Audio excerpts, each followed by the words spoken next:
na to, ah.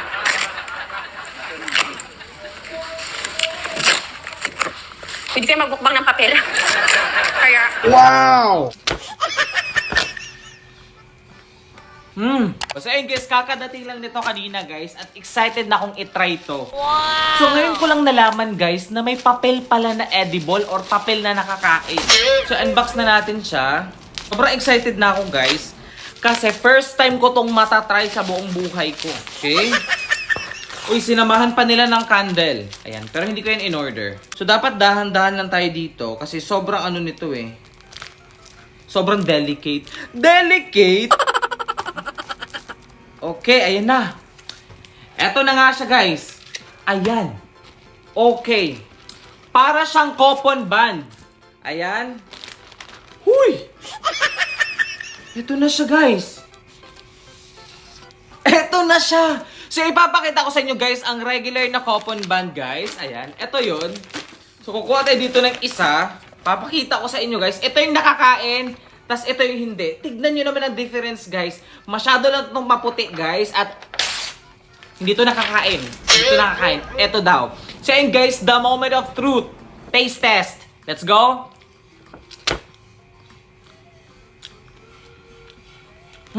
Wow! In fairness,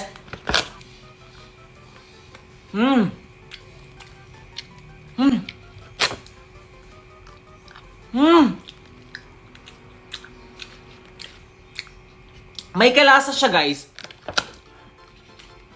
OMG.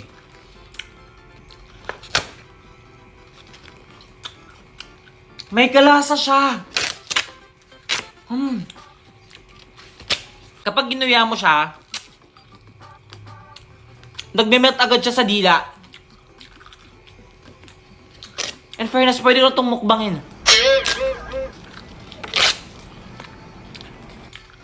In fairness, guys.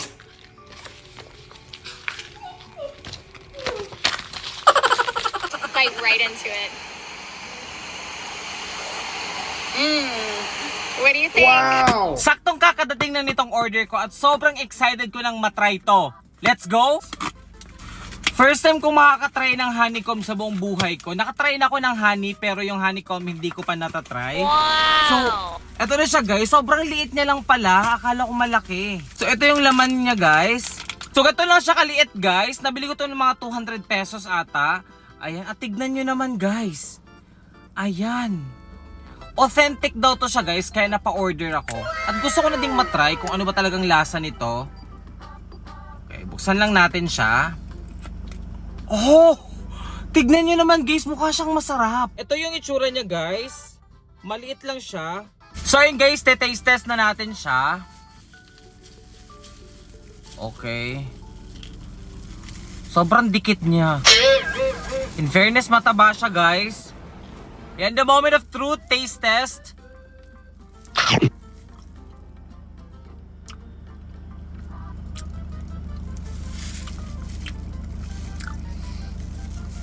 In fairness, hindi ko ina-expect na ganito pa yung lasa niya.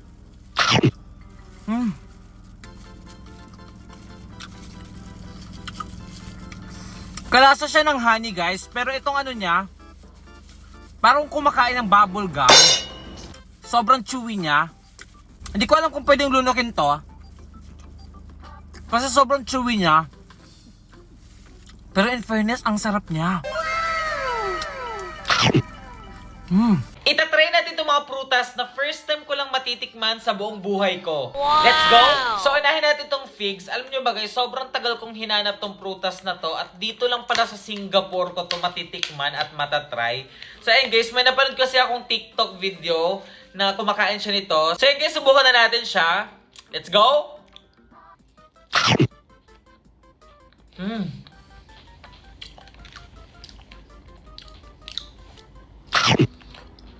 Wala siyang kalasang prutas. I-rate ko to ng 8 over 10. Next naman guys, try natin to. Hindi ko alam kung anong pangalan nito guys. Anyway, buksan na natin siya. Ayan. Oh! Wow!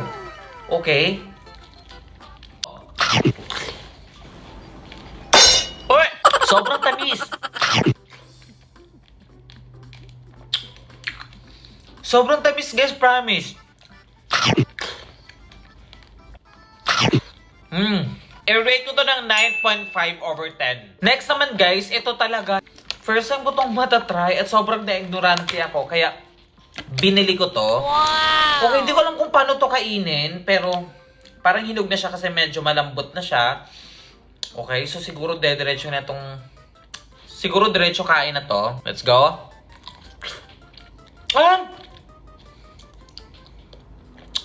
Ito yung laman niya. Para siyang kiwi. Oo nga, kaya pala, gets ko na, kaya pala siya kiwi berries. Kasi parang kiwi yung nasa loob. Isa pa. Tignan nyo. Parang nga siyang kiwi, sobrang unique ng prutas na to. I-rate ko to ng 9 over 10. Next naman guys, itong salak. Ayan, parang siyang avocado na hinog. Pero ito siya guys, sobrang parang nakakatakot yung ano niya, texture. Parang galing siya sa Indonesia. Okay, malambot na din pala siya. Okay. Alam nyo ba guys, kanina share ko lang. Itong lahat ng prutas na to, binili ko siya sa parang grocery store. Tapos nag-self-check-in ako nito. Ibig sabihin, parang ako mismo talaga yung nag-punch, tapos naglagay sa plastic at saka nagbayad. Like, walang tao, ihulog mo lang yung bayad mo doon. Tapos, kukunin mo yung resibo mo at sukli mo. So, kung gusto nyo mapanood guys, i-upload ko din siya dito. Wala siyang amoy. Okay, let's try. Ang weird ng texture kasi sobrang crunchy.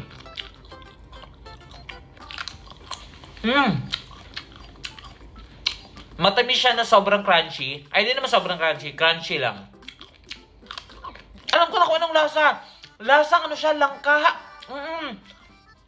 Lasang langka siya. I-rate ko to ng 9.5 over 10. Next naman guys, try naman natin tong peach. First time ko makatry ng peach. So yun guys, hindi ko alam kung paano to kainin. Siguro binabalatan to. Pero parang may nakita kong iba na parang nire-rectang kain siya. Okay, parang lang siyang apple. So yun guys, nabalatan ko na siya. Try na natin.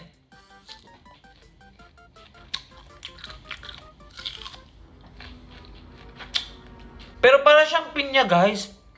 Lalo yung texture na sa loob. I-rate ko to ng 7 over 10. And last but not the least guys, tatry natin tong kedongdong. Ayan. By the way guys, lahat ng yun guys, ng prutas na yun guys, nabili ko siya ng $32 or kung nasa Philippine peso, nasa 1,300 siya lahat. Medyo mahal talaga siya. Pero gusto ko talaga siyang matry. Okay. Hindi ko alam kung paano siya kainin. Akala ko nga mangga siya nung una, pero parang okay. Ha? Parang siyang mangga. Parang siyang mangga na version, pero maliliit na version.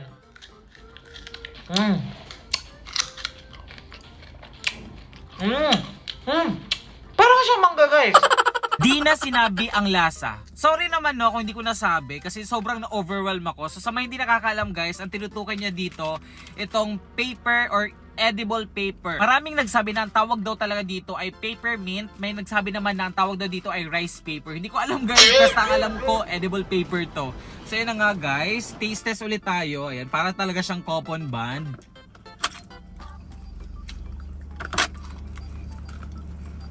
Tapos nagkamali pala no.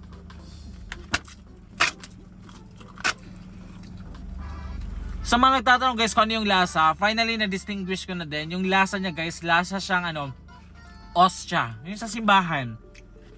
At may nalaman din ako, may nadiscoveryhan din ako. Meron din palang edible na ink. Yun yung piniprint dito.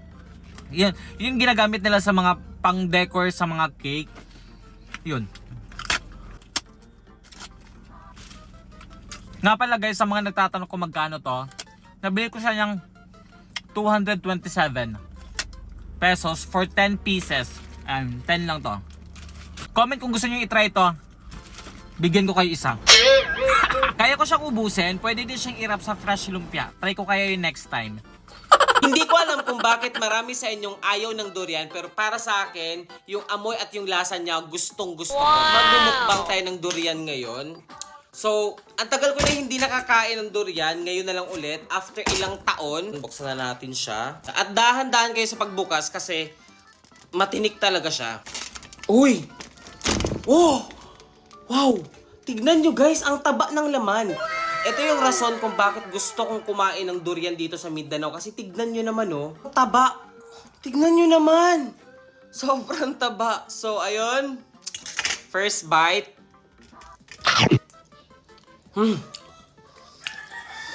Ah.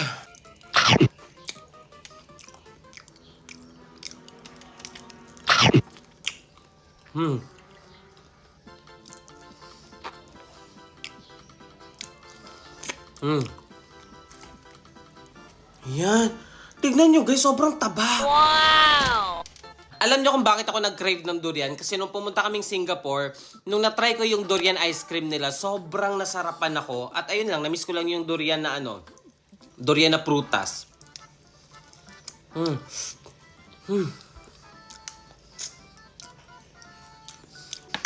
Ah! Tignan nyo ba? Oh! Sobrang na-amaze ako.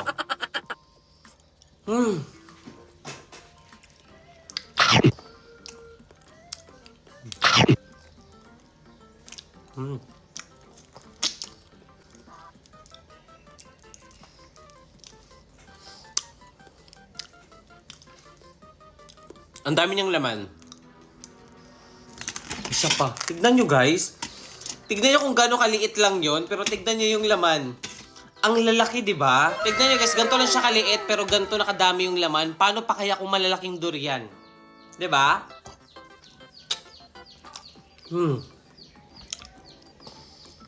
I-rate ko to ng 10/10.